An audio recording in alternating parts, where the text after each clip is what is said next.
Is Jon Moxley heading back to WWE? And AEW announced a new partnership with another wrestling promotion. First, let's start with an Impact Wrestling story as a talent has left the company. According to Fightful Select, former LAX member Hernandez has finished up with Impact, and this news follows a recent angle where he was written off of TV with a kayfabe injury. The two sides are said to have parted on good terms, and they are open to working together in the future. Hernandez would rejoin the company in 2020, eventually teaming up with Johnny Swinger in the tag team division. He has worked with Impact on and off since 2004 during the TNA days and is a 7-time tag team champion in the promotion. This news follows the recent Impact exits of Larry D, Riot Reju, Jake Something, AC Romero, Kimber Lee, Matt Striker, Brandy Lauren, and Rachel Ellering.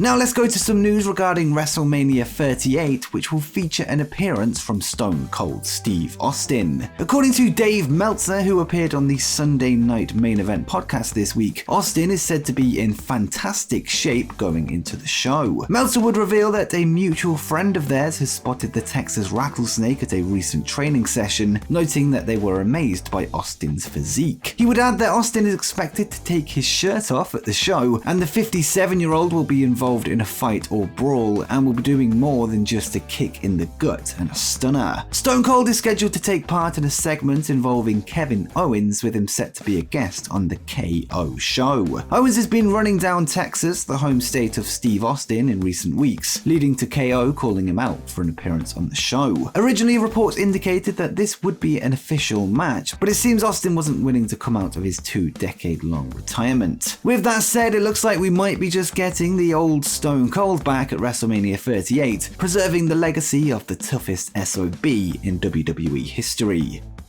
2 weeks ago, Jeff Hardy would make his long-anticipated debut in All Elite Wrestling following his WWE release in December 2021. Before he was officially All Elite, he was offered the chance to return to WWE to take his rightful place in the Hall of Fame. However, Jeff would turn this down in favor of signing with AEW. This week, Jeff would speak on the Extreme Life of Matt Hardy podcast, where he explained to his brother why he turned the offer down and said, "It just felt completely wrong. It just didn't feel like the time at all. I almost felt offended. I was very emotional, but almost felt offended. Like, what? After my 90 days are up, the Hall of Fame is in April, and I do go to AEW. How's that going to work? What are y'all trying to hit me with as far as if I sign with AEW when I'm free and me going into the Hall of Fame, and how would that even work? My mind and my emotion went crazy and I was in tears, man, like this is my career. I know I had been a very influential person to a lot of young, misunderstood individuals, but yeah, it just felt so wrong. Like, how dare you?"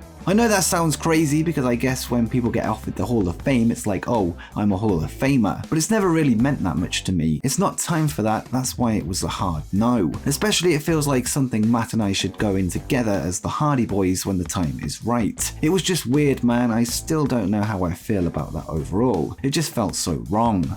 Jeff would have been joining the likes of The Undertaker, Vader, and Sharmell in this year's class were he to accept WWE's offer before ultimately deciding against it.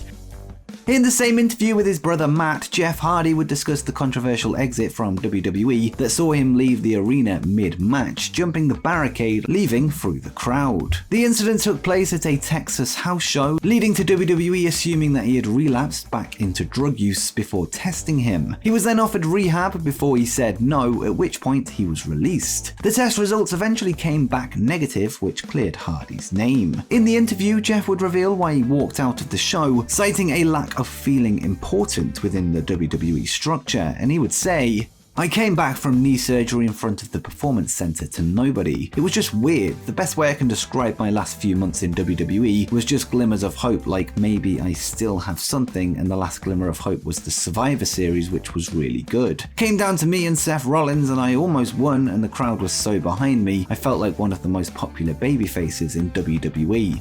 Then there's other times where I just felt like a ghost roaming the halls. I don't know, why am I even here? I don't feel important at all. I kept doing my deal, showing up and doing whatever they wanted me to do, and I've never been a politician, so I don't go out of my way to get a certain spot or to achieve a certain status.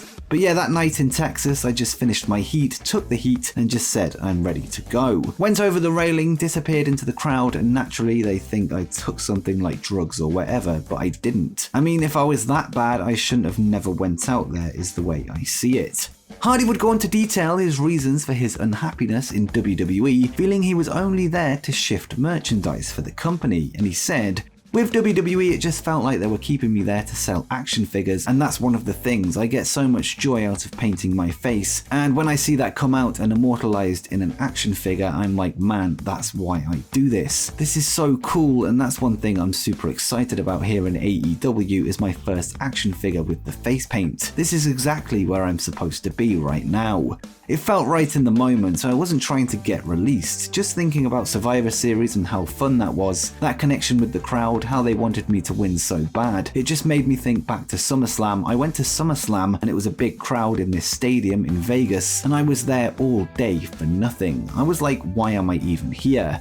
I was so excited about being part of it, some little spot or something, but I just wasn't involved. I was like, why am I even here? And that's not just at SummerSlam, but like, why am I still here in WWE? What's my purpose? Because it felt like I didn't have much of one. Jeff's most recent singles run was disappointing from a booking standpoint, never really finding himself in a high-profile position, missing multiple major pay-per-views. Hopefully Hardy can find happiness in AEW where he is reunited with his brother for one last run as the Hardy Boys.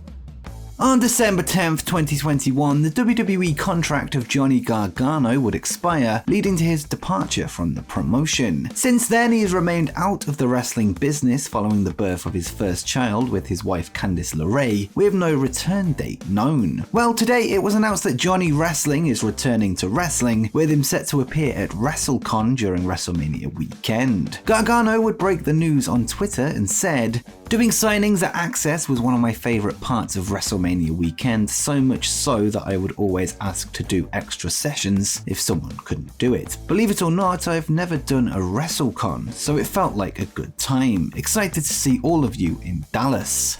Gargano joins the likes of Bray Wyatt, Braun Strowman and Bret Hart on the star-studded lineup of talent. The event will take place in Dallas, the home of WrestleMania. This will be Gargano's first wrestling-based appearance since his farewell speech on an episode of NXT back in December, and perhaps this could be the start of a return to in-ring action. Next, let's go to a very interesting story as another AEW to WWE move has been teased. This past weekend, Paul Heyman would take to Twitter to share an image of a quote spoiler from WrestleMania 38 and the match between Universal Champion Roman Reigns and WWE Champion Brock Lesnar. The image, made with action figures, depicts Roman standing over a fallen Lesnar, whilst the Tribal Chief's chief advisor acknowledges him. Eagle-eyed fans have since spotted an interesting addition to the image, with AEW's Jon Moxley being spotted in the background. Many have speculated that Heyman is teasing an appearance from Roman's former Shield brother Dean Ambrose to help him secure the win at the Showcase of the Immortals. Whilst Moxley is still under contract, his deal is said to be up this year, with him having signed a 3-year contract back in 2019. Regardless of this, Moxley has an opt-out clause that allows him to leave whenever he likes. Whilst the speculation is fun to think about, I think I have a better explanation for the Easter egg. Firstly, it's clear that Heyman didn't take the photograph, as there is a watermark in the bottom left with the logo of the photographer, although I can't quite make out what it says. At first glance, Moxley isn't visible to most people, and it's more likely that Heyman didn't even notice that he was there when he reposted the photo on his own social media. So yeah, this is more of a debunking story than anything else, although admittedly stranger things have happened over the last couple of years in professional wrestling.